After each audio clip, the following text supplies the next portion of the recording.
When it comes to quality sleep, Ashley has you covered with top mattress brands at winning prices and with special financing options available. You can snooze now and pay later. Plus, your mattress purchase helps give the gift of better sleep to children in need and U.S. Special Operations Forces. Visit your local Ashley store or shop online today and make every snooze count. Financing is subject to credit approval. See store or ashley.com for details. Rosetta Stone is the language learning program with a lasting impact. I've been using their app to learn French, and it's not just about memorizing words, but actually having real conversations. And it's not just French. They offer 25 languages.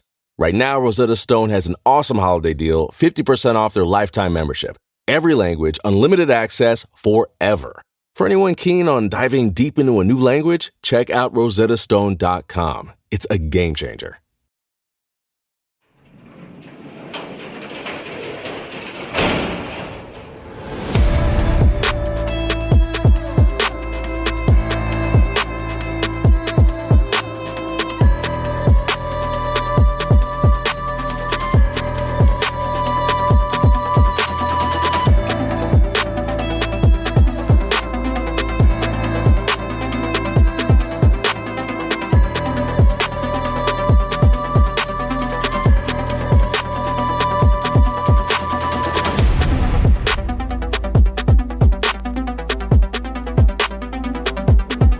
Welcome to True Crime Garage. Wherever you are, whatever you're doing, thanks for listening. I'm your host, Nick, and with me, as always, is a man wearing a pair of pink sidewinders and a bright orange pair of pants.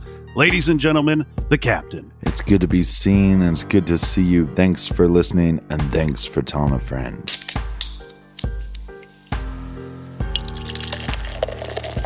This week, we are very proud to be featuring Rally Point Bohemian Style Pilsner by the good people over at Service Brewing Company in beautiful Savannah, Georgia.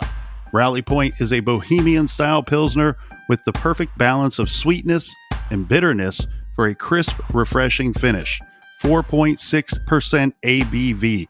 This beer is available year-round in keg and can form. Garage grade 3 3/4 bottle caps out of 5. And let's give some praise to people that helped us out with this week's Beer Fund. First up, a big cheers to Lynette in Buffalo, Missouri. And a big shout out to Kathy in Vancouver, Washington. Here's a shout out to Gabrielle, or Old Gabby, from Monterrey, Mexico. And a big shout out to Jill in Portland, Oregon. Here's a cheers to Jessica in Coram, New York. And last but certainly not least, we have Breen and Keeley in Palm Beach County, Florida. Everyone we just mentioned went to truecrimegarage.com and they helped us out with this week's beer fund. And for that, well, we thank you. Yeah, BEERUN Beer Run. And for everything True Crime Garage, check out truecrimegarage.com.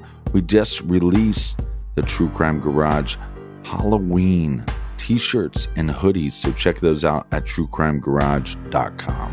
And that is enough of the business. Everybody gather around, grab a chair, grab a beer. Let's talk some true crime.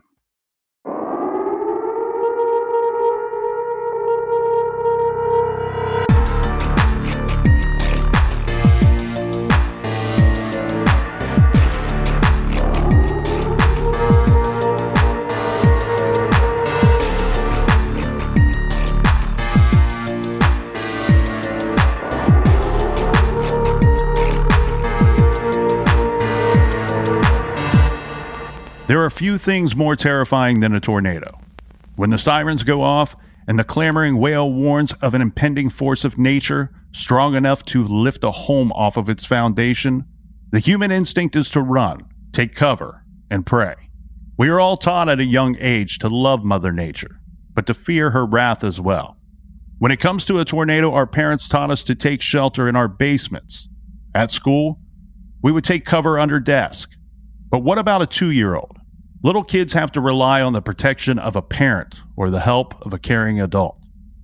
The southern states are typically more prone to experience tornadoes due to atmospheric conditions and other meteorological forces we won't pretend to understand. The state of Georgia suffers its share, averaging about 20 tornadoes a year. The storms cause a range of damage. Some result in minor damage to property, taking down trees and power lines, and others are more destructive, laying waste to entire buildings. But even in those cases, rarely are people killed. Warning systems are in place, notifying all to seek shelter in a bunker or basement, to wait out the twister above. Usually at least 20 minutes notice is given, and is sufficient to allow everyone to find a safe place to ride the storm out. But in Georgia, on January 21st and 22nd of 2017, 40 tornadoes touched down in just under 48 hours. The strongest was an EF3 with winds of 150 miles per hour and a mild wide path. The damage was indescribable. In the wake of the storms, the state resembled a wasteland and was declared a state of emergency. FEMA and the National Guard were called in. Damage estimates were around $100 million. But even more important than the destruction of homes, farmhouses, barns, and buildings was the loss of life. 15 people died in the state of Georgia, and 5 others in other southern states as a result of these twisters, which left total devastation in their wake.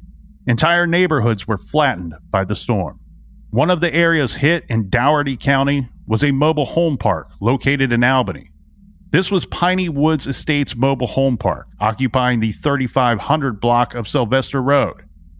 As you can imagine, the combination of a powerful tornado and mobile homes, many of which are not permanently attached to a foundation, is deadly.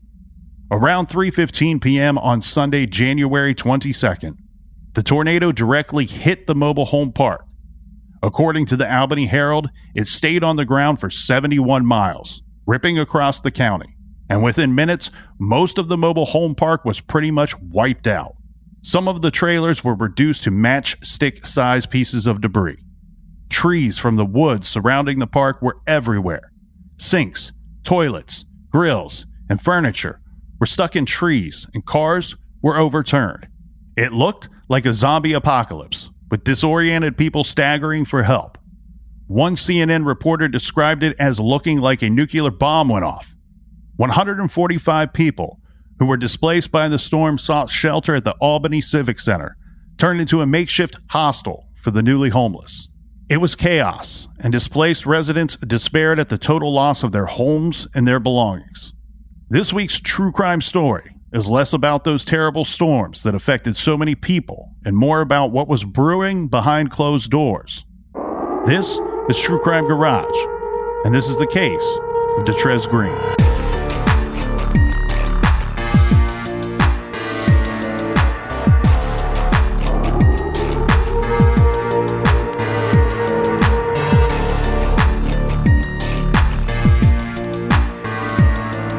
One of the mobile homes in the park, located at 3527 Sylvester Road, lot number 8, was occupied by a family of 5.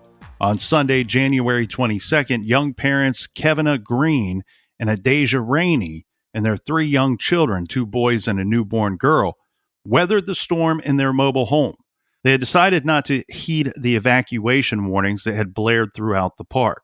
Although their trailer still stood after the storm passed through, it was declared a total loss because of a large oak tree that fell through the roof into the kitchen area of the home. As described by the Albany Herald, Rainey's home, like the rest of Piney Woods Estate, was a disaster area after the storm.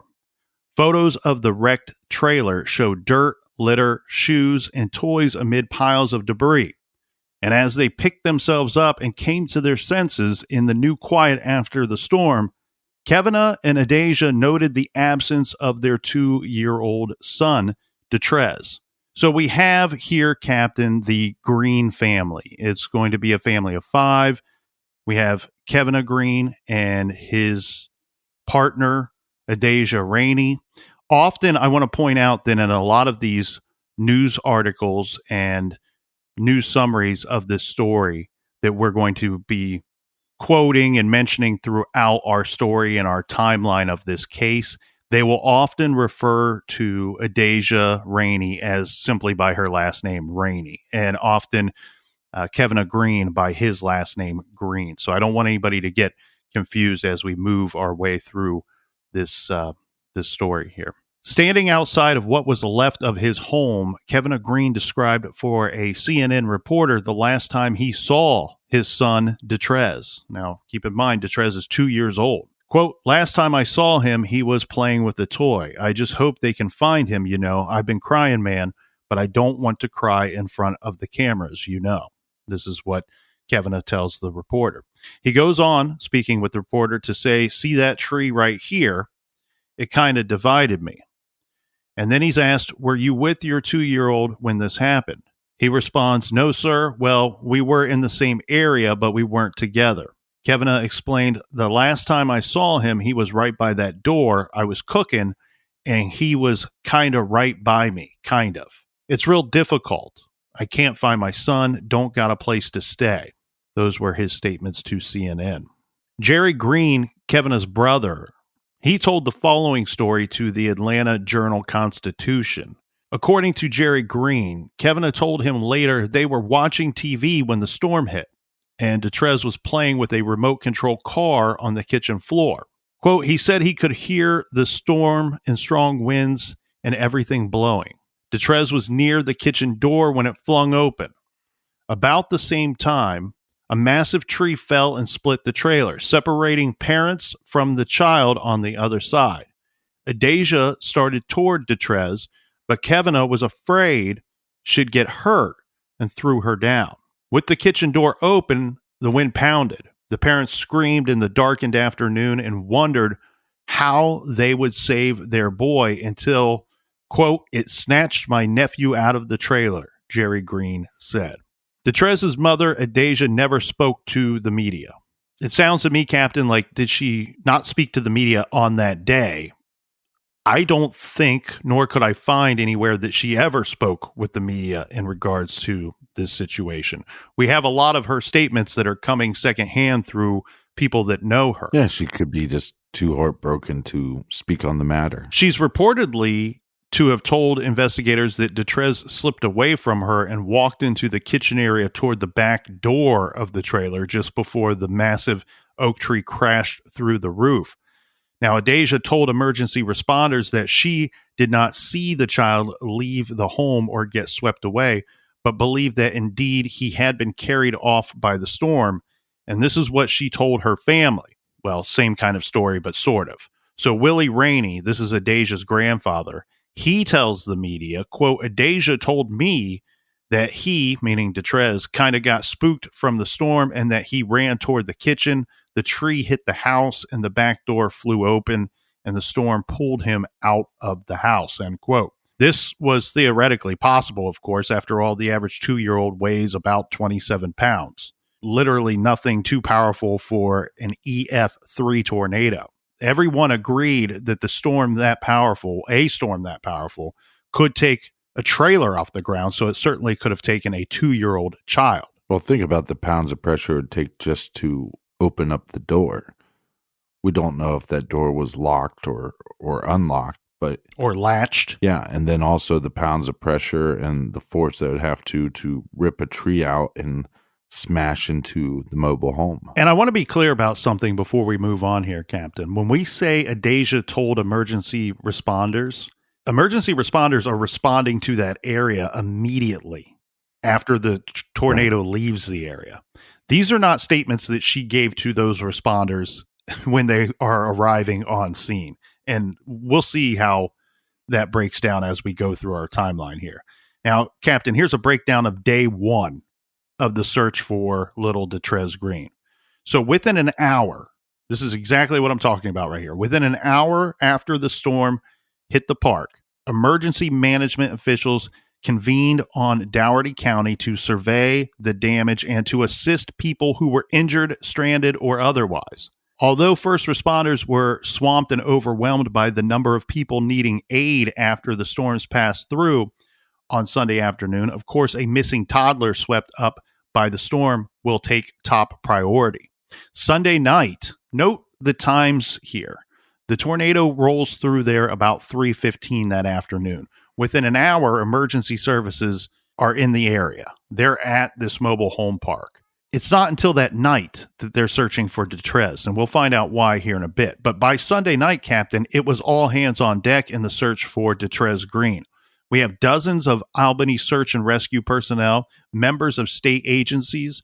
We have Civil Air Patrol and specially trained search and rescue firefighters descending on that Piney Woods Estates mobile home park and mobilized to scour the area for Detrez. But I'm also guessing at this time there's no electricity in that area.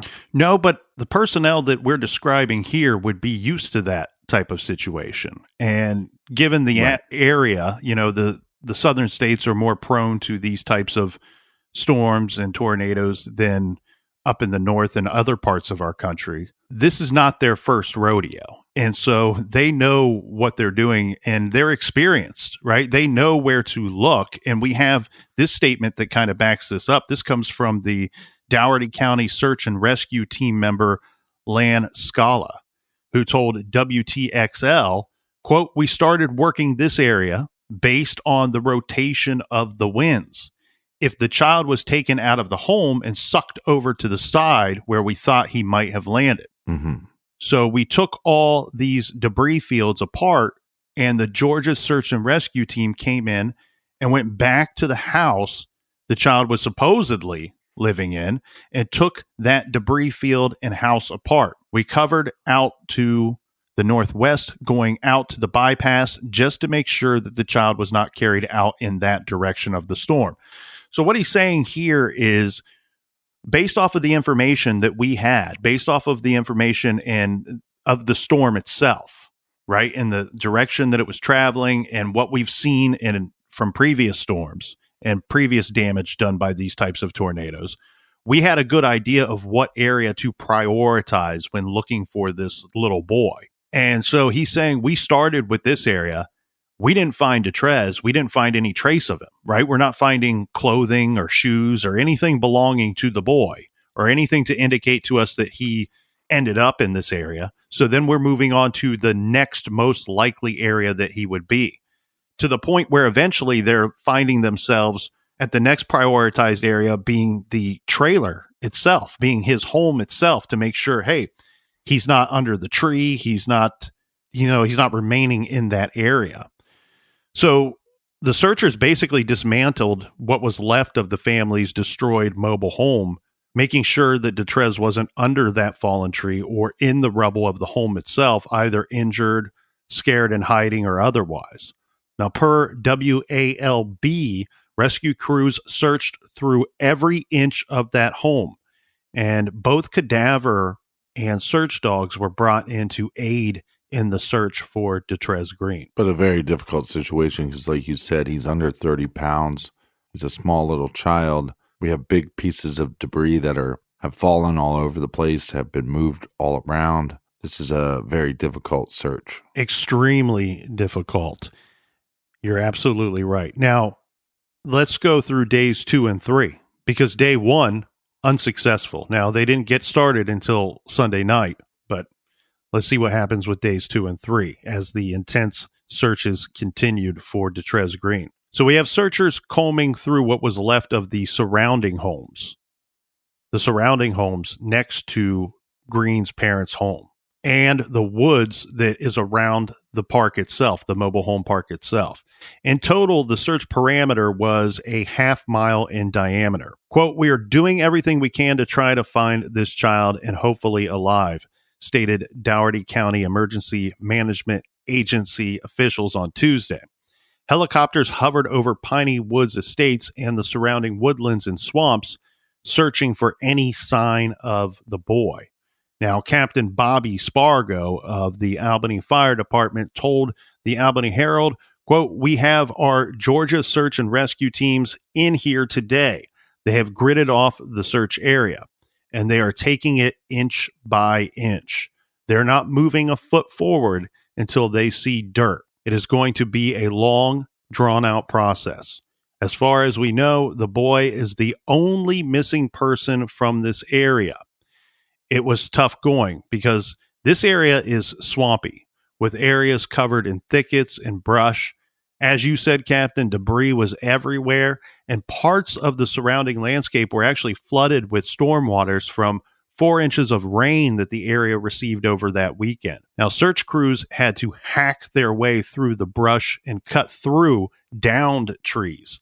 It was basically like searching for a needle in a very complex, dangerous haystack. Lane Scala, the Dougherty County search and rescue team member, told Fox 31, "We ran some time grid searches this morning. My understanding is that Georgia's search and rescue is getting ready to start taking debris fields apart. We're going to cut them up, pull them apart piece by piece to make sure we get a thorough search of this area." The search and rescue teams had to cut paths into the debris field to clear a way for cadaver and live search dogs into these areas, all to look for this missing little boy. But there's standing water around this area, right? In parts. Yeah, in parts. So they received 4 inches of rain over the course of that weekend. In our search, we're now to Tuesday. So there's been some time for the earth to absorb some of that rain, for it to run off. So yeah, they have parts that are still holding some water. We're not talking, feet of water. We would be talking inches of water. And as said, there are some swamp areas that would be in the woodland area that surrounds this mobile home park. So those areas are always very difficult. And as you pointed out, I mean, it's just a really incredibly difficult situation. Number one, you're looking for a small boy. That's a different kind of search than if you were looking for an adult. And then compound that with the storm that came through. And, when you see these mobile home parks and the devastation that a EF3 tornado can cause anywhere, but especially in these mobile home parks, you see it on CNN or Fox News or your local channel, and you go, wow. I mean, it's incredibly shocking. And I think it also kind of reminds us just how small we are individually, right? That we aren't that powerful, and that when Mother Nature comes in, man, she can make a big mess. And she certainly did here in this situation at that mobile home park. Well, it looks, with some of the overviews that I'm looking at here, it does look like there are some deeper areas of water, almost like ponds. Yes, there is a pond that is in that same area. The other thing, though, too, we talk about these dogs coming in, be it cadaver dogs or live search and rescue dogs, and you have already this complex situation. But now you have a situation where you're being told that the boy was in his mobile home. He's near the door. The door gets kicked open by the storm somehow. And then either depending on which story you want to give more weight to, dad's story or the mom's story, either he sucked out of the trailer or he made his way to the door and then got lifted by the tornado. We have to take into consideration here, you've brought in these dogs to look for a scent or to find this boy. They're having to clear pathways for the dogs to have something to smell, to have something to kind of trace, to look for Detrez. Right. And this is not going to be a quick process. This is going to be a long, time-consuming process. Top that off with, we've covered plenty of cases where you have a person that goes missing and they bring in scent dogs, or, somebody may have been abducted and they bring in dogs to try to track the person or track what happened to them. And they have a scent to follow. They have somebody who walked on the ground to get to where they were going, or even a child being lifted by an adult and carried away. You still have something to trace. And here, if you have a boy that's been lifted up off of the ground and carried away by a tornado, I don't know what there would be to trace for these dogs to track. I guess with a cadaver dog, they're trained to find a cadaver. So if that were the situation, they don't technically need a scent to follow. They're going to be looking for scents of human remains, someone that has expired. But again, like you said, there's so much debris on some level that has to throw off their proficiency. The other difficult thing too is, and we'll get into the details of this as we go through our timeline and through the details of the case, but what were they using to give to the dogs to have them track the boy? There's no mention of that, and I think that there's probably pretty good reason for that, and I think we'll see that as we go on. Yeah, because overhead view of this area goes from a mobile park home neighborhood to it basically looks like a trash dump. Yeah, it's like looking for a small person in a junkyard, and it's a junkyard that was just created hours ago, and he could be under any of that rubble. Now, I want to mention something here because we kind of breezed through it a little bit, and I think that it would be a disservice to not really underline and echo and point this fact out. We have the search and rescue expert, the teams that were brought in, the face of that search and rescue effort, the media person, is telling the media Detrez is the only person in this storm that has not been found. Now, that was on Tuesday, right? The storms took place on Sunday. On Tuesday, this person is telling the media he's the only person that's not been found.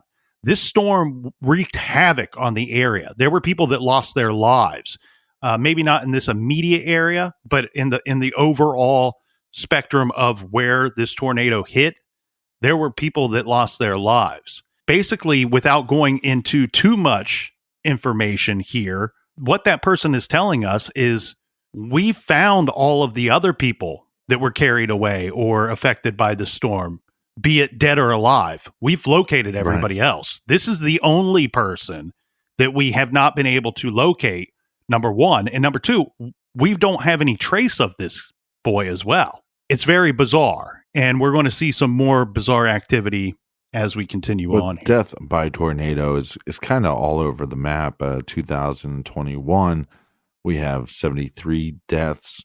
And 2020, we have 76 people that perished in tornadoes compared to 42 in 2019. So they're kind of all over the map, but it's obviously very rare.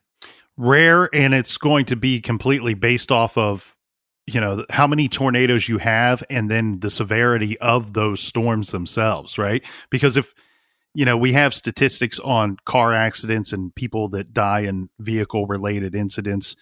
Right. If nobody drove vehicles, then that number would go to zero. So it's a difficult thing to put a number on, right? To say that there's an average number for that because it's all based off of weather and storms that we all hope don't happen.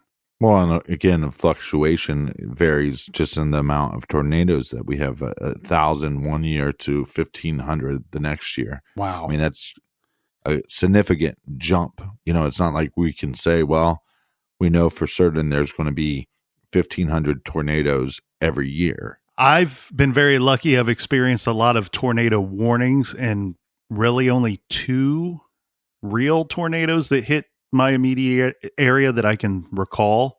I couldn't imagine. That's one of those things. I love those southern states, man. In the summertime, I'm reminded when you flip on the news, it's just heartbreaking. You hear of some years, you referenced 1,500 tornadoes one year. Some years it feels like you turn on the TV and those storms are too frequent and too devastating. Yeah, or people that have to also experience hurricanes. On to days 4 and 5. The searches for Detrez resumed at dawn with even more hands on deck. Civilian volunteers who turned out in droves to help look for the missing toddler after hearing about him on the news were permitted to help at this time, days 4 and 5. Crews searched through the debris and demolished homes looking for any sign of Detrez. Video is available of rescuers in fatigues chopping through dense brush and downed branches to look for him. It was a mess. Wednesday's search was described by the Dayton Daily News as search and rescue workers in Albany were looking for the missing toddler from dawn until dusk. Rescue crews had combed through the rubble of the boys' home, but found nothing. On Wednesday, they were still sifting through debris of neighboring homes. Albany Fire Captain Bobby Spargo said that searchers were trying to maintain a positive attitude, but it was not easy. According to WFXL, search dogs reacted to a pond. This is the water area that you were talking about, reacted to a pond behind the trailer park. So they decided to go ahead and drain this pond. Pumps were brought in and ran all night long, dropping the water level by 8 feet.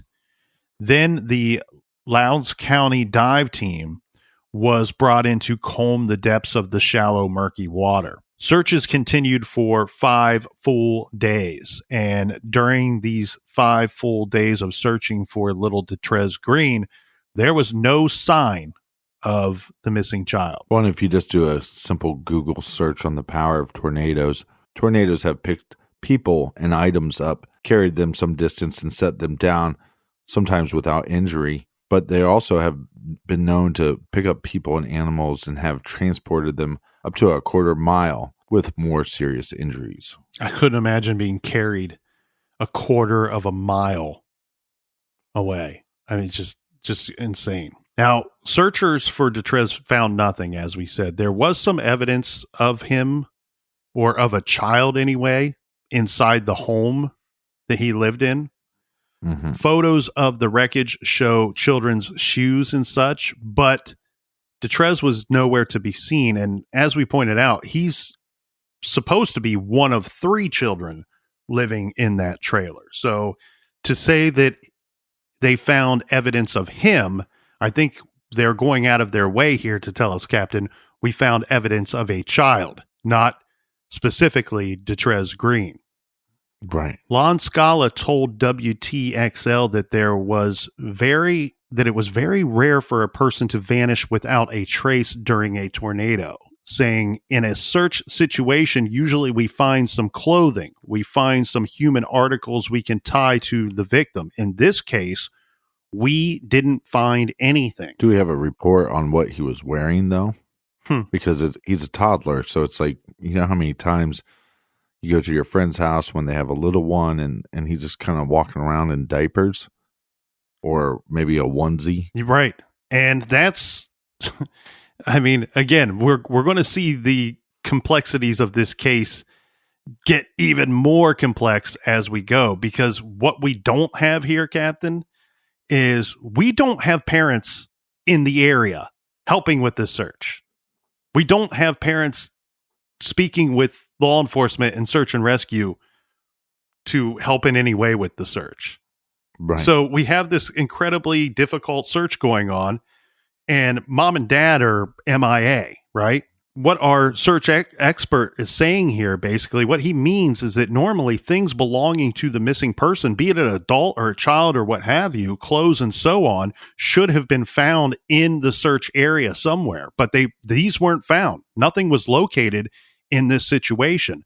And yes, it's a complex area. It's a needle in a haystack situation. But again, this is not these people's first rodeo when it comes to these types of searches. They're familiar with tornadoes. They're familiar with the damage that they do. And they're familiar with how to find people as quick and as soon as possible. And they've spent a lot of time building strategies to conduct these types of search and rescue efforts. Yeah, and it's not like these experts are coming to the parents and saying, hey, look, there's no hope.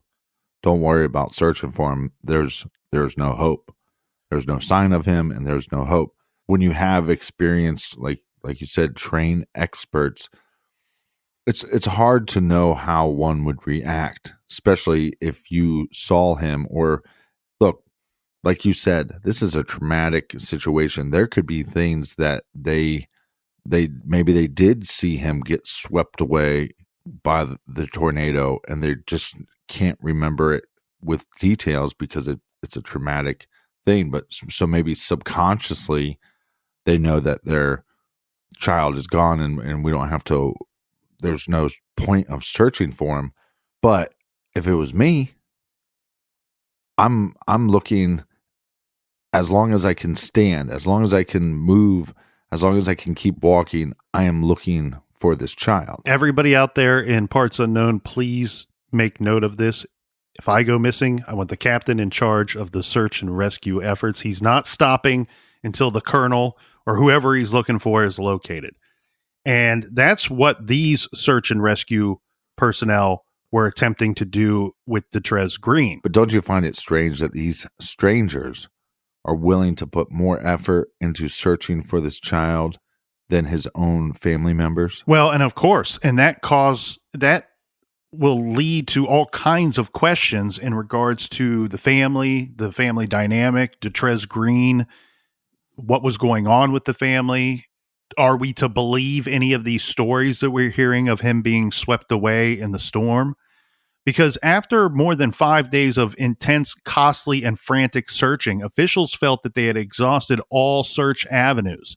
Dougherty County Emergency Management Agency Director Ron Rowe said in his Friday daily press conference, this is to update the public about the storm cleanup and search endeavors for Detrez, that they had done all that they could possibly do, and said that the case of missing Detrez Green was being remanded to the Dougherty County Police Department.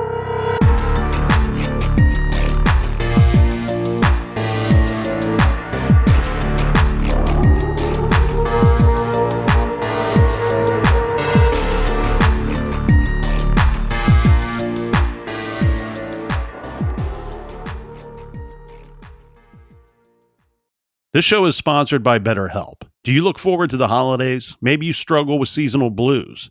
This time of year can be a lot, and it's natural to feel some sadness or even anxiety about it. But adding something new and positive to your life can counteract some of those feelings. Therapy can be a bright spot, something to look forward to make you feel grounded, and to give you the tools to manage everything going on. If you're thinking of starting therapy, give BetterHelp a try. It's entirely online, designed to be convenient, flexible, and suited to your schedule. Just fill out a brief questionnaire to get matched with a licensed therapist and switch therapists at any time for no additional charge. Find your bright spot this season with BetterHelp. Visit BetterHelp.com/garage today to get 10% off your first month. That's BetterHelp, HELP.com/garage.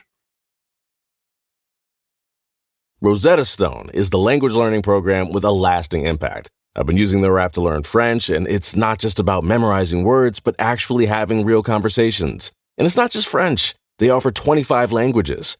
Right now, Rosetta Stone has an awesome holiday deal, 50% off their lifetime membership. Every language, unlimited access forever. For anyone keen on diving deep into a new language, check out rosettastone.com. It's a game changer. You can live out your MasterChef dreams when you find a professional on Angie to tackle your dream kitchen remodel. Connect with skilled professionals to get all your home projects done well. Inside to outside, repairs to renovations. Get started on the Angie app or visit Angie.com today. You can do this when you Angie that.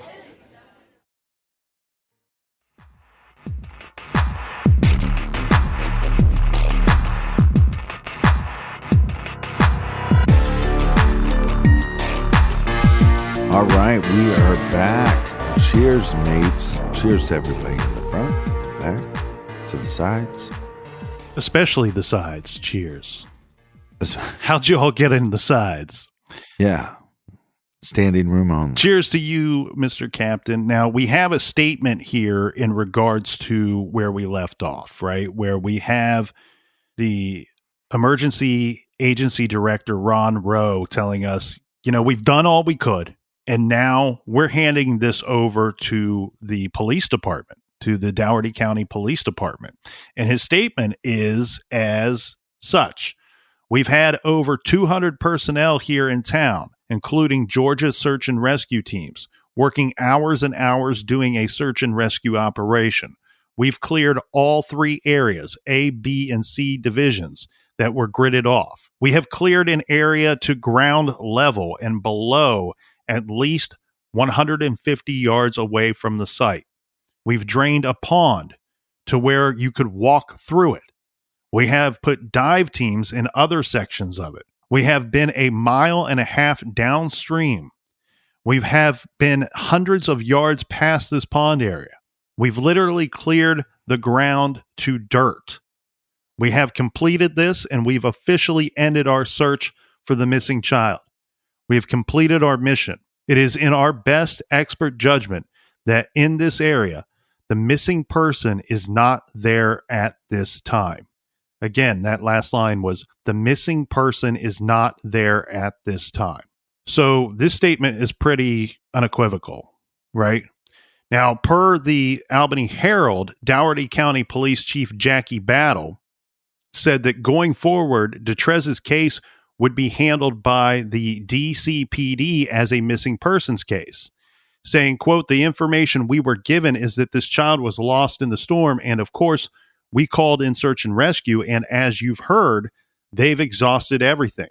Chief Battle said that the DCPD investigation would continue and that they were in the process of conducting interviews about Detrez. So now, Captain, after the official searches for Detrez were called off, investigators began to question what they had been told about Detrez's disappearance itself.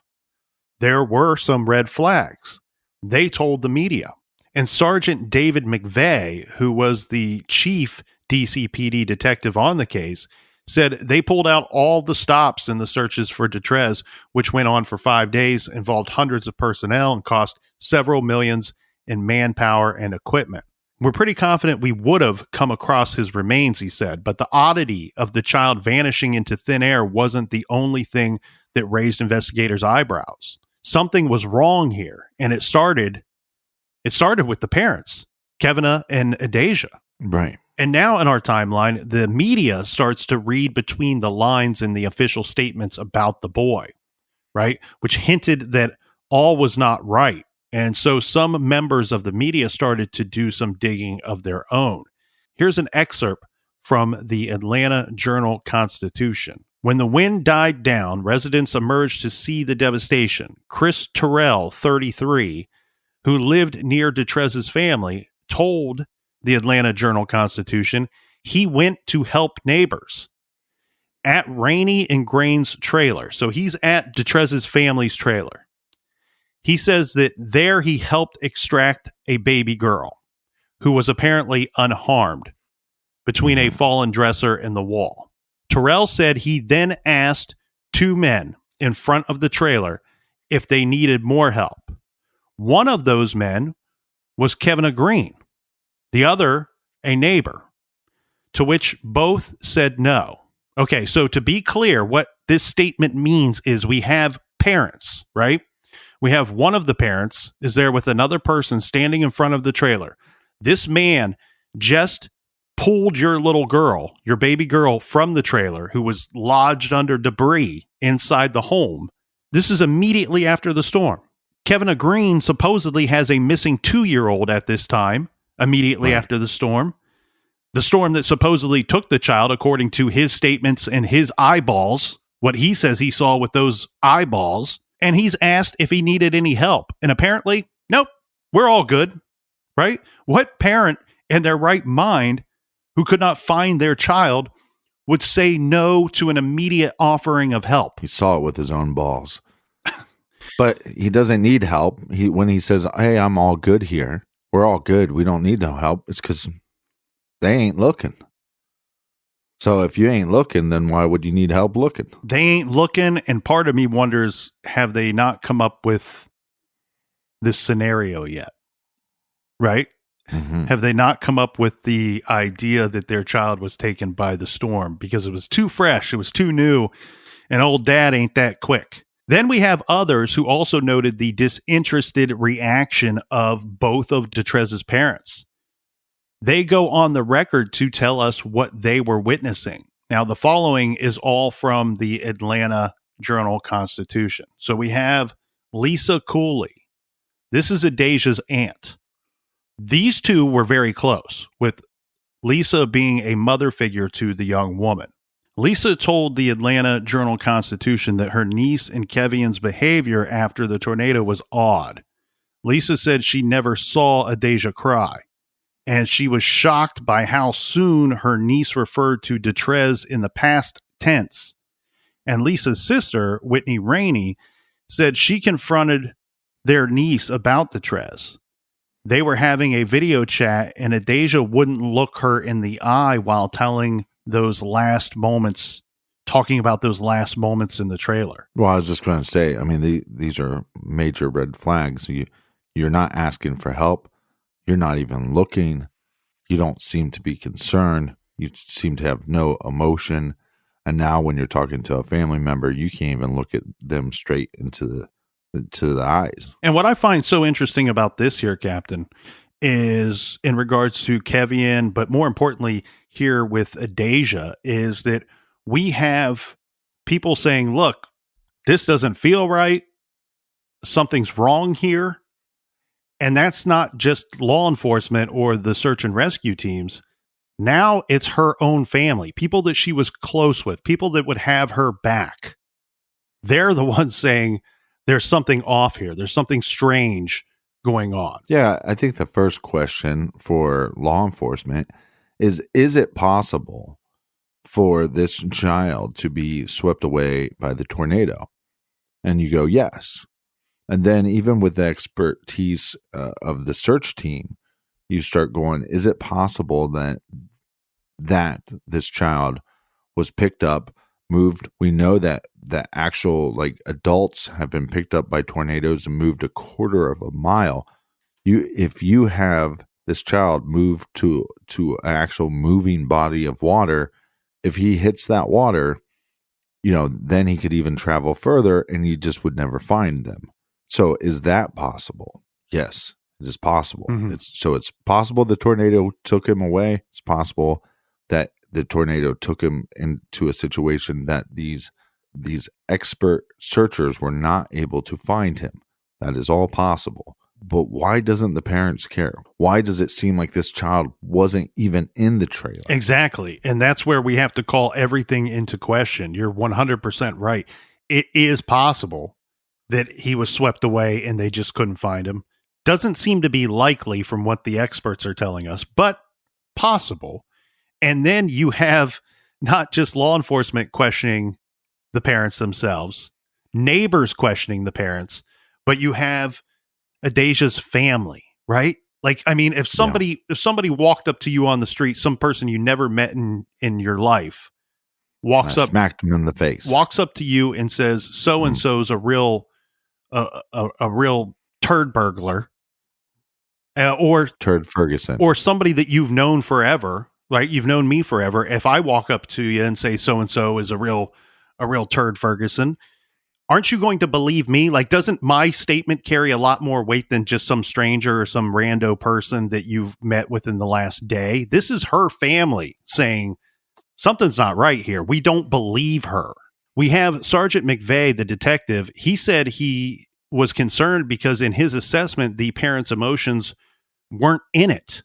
He also noted that Kevin and Adasia gave conflicting statements about what happened to Detrez. Then we have Willie Rainey, Adasia Rainey's grandfather, said that what he noted was Kevin complaining about a missing cell phone after the storm, saying that Kevin was intent on looking for the phone, but not his missing son.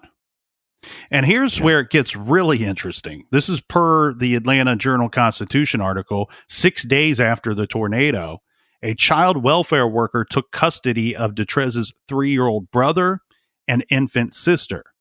Asked why the kids were taken, the DFCS spokeswoman would simply say that the agency listens to police. Seems like a pretty simple and forward answer. Maybe we have to read between the lines a little bit, but sounds to me like they have cause to believe that the other children could be in danger based off of what police are telling them. So someone had alerted DFCS that the remaining children of Kevin and Adasia could be in possible danger in the care of their parents. Yeah, but could you imagine being that grandfather and hearing that your Kevin, or however you want to say his stupid name, is looking for a cell phone and is upset about a cell phone, but doesn't seem to be upset about his 2-year-old son. We do have Kevian's brother, Jerry Green, who refutes all of this. He kind of goes to Kevian's defense, saying that he remembers his brother and Deja crying inconsolably after Detrez's disappearance. He told the newspaper, "Don't anybody know my brother like I do. He ain't lying." But I don't know. Regardless, to me, Captain, it seems like that there's so much more than just the lack of emotion on the part of the parents that raises suspicion to me and obviously to many others out there. Well, what do they say? Hurt me once, shame on me, hurt me twice, you're dead to me, hurt me 3 times, your family. Maybe there's some rifts between son and father, and he's not, and the grandfather's not giving an accurate depiction of actually what happened. Yeah, I mean, it's a tricky situation. You have, like you were saying, the police have a hunch, the neighbors have a hunch, and now family members have a hunch. Yeah, and basically what I see here is like you just said, everybody has a hunch. The only one that seems to be coming to the defense of these two, of the parents, is Kevian's brother, Jerry Green. Everybody else is calling everything into question.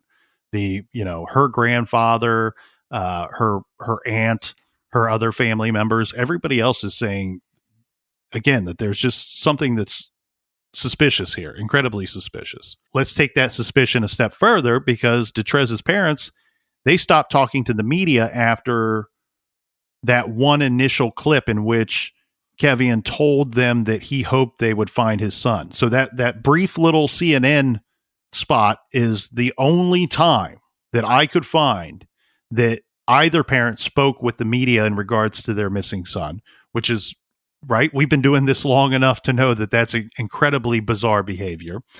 We have the statements of law enforcement saying that this is the only time that any of them spoke with the media. I don't really have a problem with that, because I think if my child went missing, especially a 2-year-old, I don't think I'd want to talk to anybody other than search teams, law enforcement, family members. That'd be the only people that I'd be talking to. Right. And it's not a situation that I'm thinking that my child was abducted. If I thought my child was abducted, now of course I'm talking to the media, and I'm talking. I'm doing press conferences to talk to that individual that I think maybe abducted my child. But this is a different situation. I agree, but wouldn't you agree that it starts off as a different situation than after 6 or 7 days and search and rescue personnel telling you we should have found him or a trace of him by now? Right. As a parent, aren't you going, okay, well, anything's possible. Maybe the storm took him and somebody found him. A bad person found him. I mean, wouldn't you be willing to shift gears, make adjustments, and do anything, pull out all the stops after? I mean, I get it after day 1 and day 2, maybe day 3, but at some point I'm going, this shit ain't working. Let's try something new here. And I mean, let's take it a step further. As from a law enforcement perspective, they're hoping and praying that the parents will speak with media. Why? Because they ain't talking to law enforcement.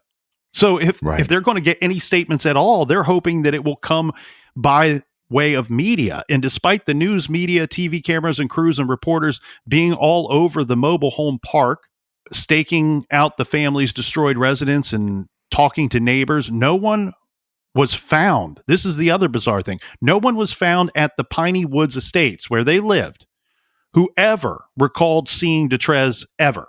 No one ever recalled seeing him at any point, any of the neighbors. So one network, Fox 31, did... Wait, back up a second. I'm trying to follow what you're saying there. They've never seen the child ever? So the place where they lived, now they didn't live there for the entirety of Detrez Green's life, but they lived there for a long time. The media reporters are going around and asking neighbors questions because, again, the parents aren't speaking with the media either. So the media wants to tell this story. This is a story of interest. It's a missing toddler, and a storm is to blame. It's a rare situation. They're in the business of telling stories, fascinating stories that are rare stories. And this here, that's what you have. So it was of interest to the media they're begging the parents for a statement or to do an interview. And outside of that one interview that the father does with CNN, they got nothing. So they're interviewing neighbors that lived in this trailer park, in this mobile home park, and saying, tell us about the family. Tell us what you think happened. Tell us about the concern in the community for this little boy.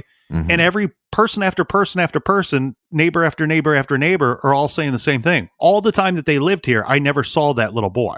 I've never once seen him. They couldn't find anybody that lived in that mobile park to go on record or camera saying that they had seen the kid at any time ever. Well, it also becomes a tricky situation because they had two other children that were taken away from them, a toddler, an infant, and a 3-year-old. Was that correct? So Detrez was the middle child. There was an older child, slightly older, and then we have the little baby girl that after Detrez is missing and the parents are not cooperating with the search and rescue effort. Right. Supposedly, according to Child Services, they're told something by police and they make a determination that, look, these other kids could be in danger based off of what could have happened to Detrez. So let's go in there and take these kids. And well, I also wonder if they safe. use that as a tactic. If we take their other kids, maybe they'll start trying to cooperate with us. Mm-hmm. Maybe they'll start trying to talk to us. So here's a breakdown of what I could find in regards to people saying that they've seen Detrez or have not, right? So so we have one person, right? I did find a comment from Detrez's aunt, Kashada Griffin. She told a news station that Detrez was friendly and he would walk up to you and hold on to you. But then we have the search and rescue worker who tells a different news station, quote, we talked to people in the mobile home park. Nobody said they had ever seen either parent with the child, although they had seen the parents buying diapers. Nobody in the mobile home park had ever come up and said, yes, we saw that child here that day, so that made it difficult for us, end quote. Now, so what? They're buying diapers. We just went through who lives in the family. We have 2 other small children. Hopefully they're buying diapers. Yeah, they had 3 children that would all be in diapers at that time.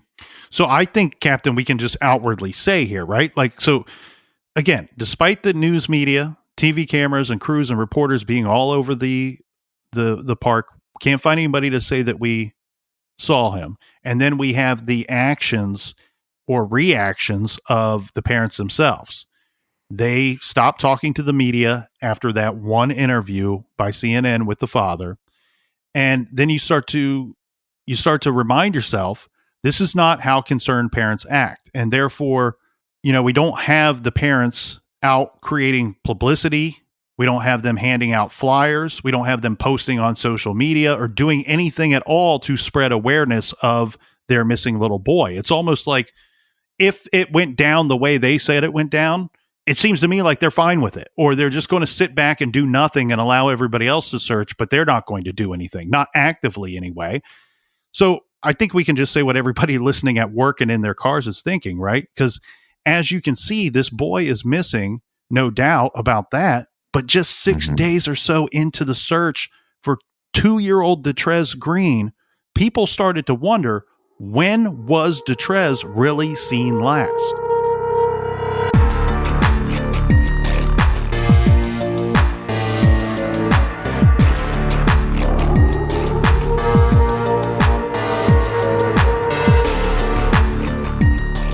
Thank you so much for joining us. And like always, for everything true crime, check out truecrimegarage.com. Join us back here in the garage tomorrow. Until then, be good, be kind, and don't litter.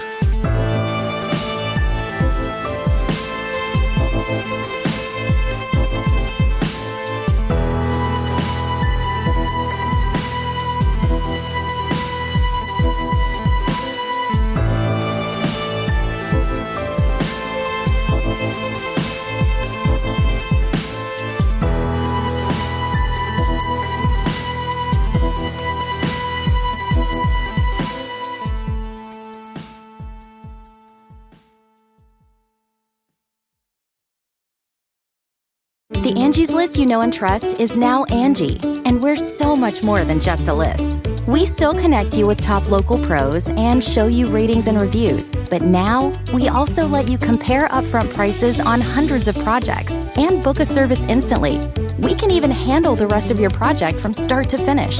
So remember, Angie's List is now Angie, and we're here to get your job done right. Get started at Angie.com. That's ANGI, or download the app today.